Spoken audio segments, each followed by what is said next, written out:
Bismillahirrahmanirrahim. Assalamualaikum warahmatullahi wabarakatuh. Perkenalkan, nama saya Nur Jibril Awalul. Kali ini saya akan menjelaskan mengenai set instruksi dan mode addressing pada mata kuliah Arsitektur, Organisasi, dan Komputer. Apa itu set instruksi? Set instruksi adalah sekumpulan lengkap instruksi yang dapat dimengerti oleh CPU. Set instruksi sendiri juga sering disebut sebagai bahasa mesin, karena aslinya juga berbentuk biner. Kemudian dimengerti sebagai bahasa assembly untuk dimengerti manusia, terutama oleh programmer. Berikutnya saya akan menjelaskan mengenai desain set instruksi. Desain set instruksi merupakan masalah yang sangat kompleks, yang melibatkan banyak aspek, yaitu kelengkapan set instruksi, ortogonalitas, atau sifat independensi instruksi, dan kompatibilitas. Selain itu juga melibatkan hal-hal sebagai berikut, yaitu yang pertama, operation repertoire. Operation repertoire merupakan seberapa banyak dan operasi apa saja yang disediakan, dan berapa sulit operasinya. Yang kedua, data types, yaitu tipe atau jenis data yang dapat diolah. Formatnya adalah sebagai berikut. Yang ketiga adalah register, untuk menentukan banyaknya register yang dapat digunakan. Yang terakhir ialah addressing, yaitu mode pengalamatan untuk operan. Operan sendiri merupakan data yang akan dikomputasi. Selanjutnya adalah simbolik instruksi. Add berguna untuk instruksi yang menjumlahkan, subtract yaitu instruksi yang mengurangkan, multiply instruksi untuk mengalihkan, divide instruksi untuk membagikan, load instruksi untuk mengambil data, store instruksi untuk menyimpan data, dan move instruksi untuk memindahkan data. Sebenarnya masih banyak simbolik instruksi lainnya, tapi ini adalah simbolik instruksi yang umum. Jenis instruksi sendiri ada 4. Yang pertama yaitu pengolahan data, yang berupa instruksi aritmatika dan logika. Simbolik instruksinya adalah add dan subtract. Yang kedua ialah penyimpanan data yang berupa instruksi memori. Simbol instruksinya adalah store, load, dan move. Yang ketiga merupakan perpindahan data yang berupa instruksi input-output. Dan yang terakhir adalah kontrol yang berupa instruksi pemeriksaan dan pencabangan. Selanjutnya saya akan menjelaskan mengenai addressing mode. Apa itu addressing mode? Yaitu cara atau mode di mana letak atau alamat operan data dari suatu instruksi ditentukan. Jenis addressing mode adalah sebagai berikut. Yang pertama ialah immediate addressing, merupakan operan berada langsung pada set instruksi. Contoh, misalkan kita meload crash 10. Nah, angka dari 10 ini akan muncul pada immediate addressing, karena kita akan meload kembali angka dari 10 ini. Yang kedua adalah direct addressing, yaitu operan yang berada pada memori. Set instruksinya memegang alamat lokasi memori di mana operan tersebut berada. Contoh, misal kita meload angka 1, hasilnya 10. Kita lihat di sini pada memori. Angka 1 ini, alamat memorinya yaitu 10. Nah, nomor 3 ialah indirect addressing, yaitu operan yang berada pada memori. Untuk mendapatkan operan ini, CPU harus melakukan penelusuran 2 kali, yaitu dari data alamat memori yang ada pada set instruksi, serta alamat yang ditunjuk oleh alamat memori yang diperoleh dari set instruksi yang tadi. Simpelnya gini, misal kita ngelot angka 1. Nah, angka 1 ini, alamat memorinya berapa? 10. Setelah itu, kita akan melihat alamat yang tadi memiliki alamat berapa? Ternyata 1. Jadi jawabannya adalah 1. Yang keempat ialah register addressing. Operannya berada pada register. Cara kerjanya mirip dengan direct. Hanya saja CPU mengakses alamat register, bukan alamat memori. Misal di load C ini 50. Jadi kita akan mencari alamat registernya dari C, yaitu 50. Yang kelima, register indirect addressing. Operannya berada pada memori. Untuk mendapatkan operan CPU, harus mengakses register terlebih dahulu. Karena informasi lokasi operan berada pada register. Contoh misal kita ngeload angka D. Nah, alamat dari D adalah 51. Nah, kita lihat di memori.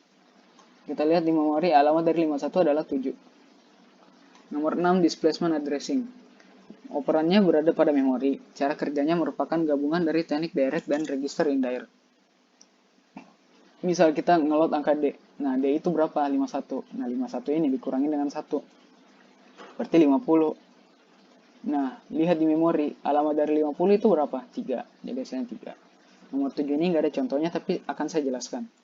Operan berada pada stack. Operan secara berkala dimasukkan ke stack, sehingga ketika operan dibutuhkan, maka operan sudah berada pada top of the stack. Nah, selanjutnya kita akan mengerjakan contoh soal. Contoh soalnya seperti berikut. Kita kerjakan dengan 3 alamat. Metode 3 alamat. 3 alamat itu kita bisa menggunakan 3 variabel sekaligus, kayak gini. Nah, yang pertama saya akan mengalihkan B dengan C, lalu saya akan masukkannya ke dalam variabel X. Jadi B dengan C ini udah jadi X. Lalu di step kedua saya akan menambahkan X tersebut dengan A. Lalu kemudian saya akan menambahkan variabel baru, yaitu variabel Y, agar bisa masukkan data dari E kali F ke dalam Y, seperti pada step nomor 3. Dan di step nomor 4, Y tersebut bakalan saya masukkan di operasi ini, yaitu D kurang Y, karena E kali F sudah menjadi Y. Lalu saya akan memasukkan hasilnya ke dalam Y. Dan yang terakhir, saya akan membagikan hasil dari X ini dengan Y, lalu saya masukkan ke dalam variabel X. Jadi total dari keseluruhan ini ada 5 proses. Nah, selanjutnya dengan soal yang sama, tapi akan saya kerjakan dengan metode 2 alamat. Yang pertama, sebelumnya metode 2 alamat itu kita akan bisa menggunakan 2 variabel seperti ini. Yang pertama, saya akan memasukkan isi dari variabel B ke dalam variabel X. Nah, lalu akan saya kalikan dengan variabel C seperti pada step nomor 2. Lalu akan saya tambahkan dengan A seperti pada step nomor 3. Lalu selanjutnya saya akan membuat variabel baru lagi, agar menampung nilai dari E, yaitu variabel Y, seperti pada step nomor 4. Lalu saya akan kalikan dengan F seperti pada step nomor 5 dan saya tampung nilai Y. Dan selanjutnya saya akan membuat variabel baru lagi untuk menampung nilai D, yaitu variabel Z seperti pada step nomor 6. Lalu variabel Z tersebut akan saya kurangkan dengan variabel Y. Lalu saya tampung pada variabel Z seperti pada step nomor 7. Terus di step terakhir, saya akan membagikan variabel X dengan variabel Z ini. Lalu saya akan tampung di dalam variabel X. Jadi total ada 8 proses. Nah, yang terakhir, saya akan mengerjakan soal yang sama, tetapi menggunakan metode 1 alamat. Dia hanya bisa menggunakan 1 variabel di setiap operasinya. Yang pertama, saya akan menambahkan variabel akumulator untuk memasukkan isi dari variabel E ini. Lalu, saya akan kalikan dengan variabel F, lalu ditaruh di variabel akumulator.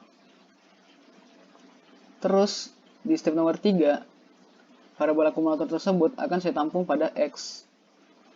Lalu, di step nomor 4, karena variabel akumulator telah kosong, variabel D tersebut saya masukkan ke dalam variabel akumulator. Dan di step nomor 5, saya akan mengurangkan akumulator yaitu D dengan variabel X yaitu E kali F. Di step nomor 6, variabel dari X ini akan saya tampung ke dalam akumulator. Nah, di step nomor 7, karena akumulator telah kosong, telah dimasukkan ke dalam variabel X pada step nomor 6, maka saya akan masukkan nilai dari variabel B ke akumulator.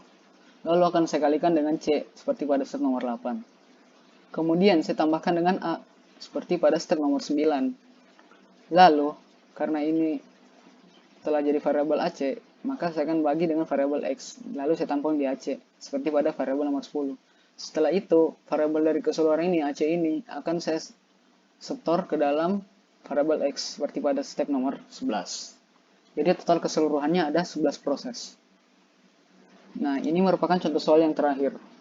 Contoh soal ini, kita diharuskan untuk mencari nilai dari Y pada register memori 3 yang berisi bilangan 43. Seperti gambar berikut. Pertama-tama, kita akan meload nilai dari C. Nah, C itu, kita akan menggunakan register indirect addressing. Nah, lihatlah di C itu, nilainya adalah 50. 50 itu alamatnya berapa di memori? 3 kan? Berarti AC sama dengan 3. Nah, kita menggunakan AC juga guna menampung nilai-nilai ini. Kita menggunakan akumulator. Lalu step berikutnya kita akan meng-add 3. 3 ini kita akan menggunakan direct addressing. Lihatlah, angka 3 di memori itu alamatnya ada pada 43. Memorinya itu 43. Jadi, AC sebelumnya akan saya tambahkan dengan 43. Hasilnya dengan 46. Nah, lalu selanjutnya kita akan masuk strike 10 menggunakan teknik indirect addressing. Nah, 10 itu kalau indirect addressing kita lihat alamat memorinya 1. Lalu pada 1 itu kita lihat lagi alamat memorinya yaitu 10. Jadi, akumulator akan dikurangkan dengan 10, hasilnya 36. Lalu selanjutnya kita akan memultiply C tambah 5 menggunakan teknik displacement addressing. C tambah 5 ini kita lihat di nilai C. Register C itu adalah 50. Nah, 50 ini tambah 55. Lihatlah di memori, 55 itu alamatnya berapa? Ternyata alamatnya 10. Berarti AC ini akan kita kalikan dengan 10, hasilnya 360. Terus kita akan menggunakan operasi divide crash 9. Nah, crash 9 ini crash itu biasanya identik dengan immediate addressing. Jadi kita akan langsung memasukkan angka 9 ini dan kita bagikan dengan akumulator. Jadi hasilnya 40. Lalu yang terakhir kita akan men-store nilai dari 40 tersebut ke dalam Y menggunakan register addressing karena di sini itu masih kosong kan. Jadi nilai Y di sini itu sama dengan 40. Jadi si register Y itu sama dengan 40. Oke, sekian dari penjelasan materi saya mengenai set instruksi dan mode addressing ini. Mudah-mudahan bermanfaat bagi para penonton semua. Saya akhiri, mohon maaf jika banyak kekurangan dan kesalahan karena kesempurnaan hanya milik Allah Subhanahu wa taala. Terima kasih atas perhatiannya. Wabillahi taufiq wal hidayah. Wassalamualaikum warahmatullahi wabarakatuh dan stay at home semuanya.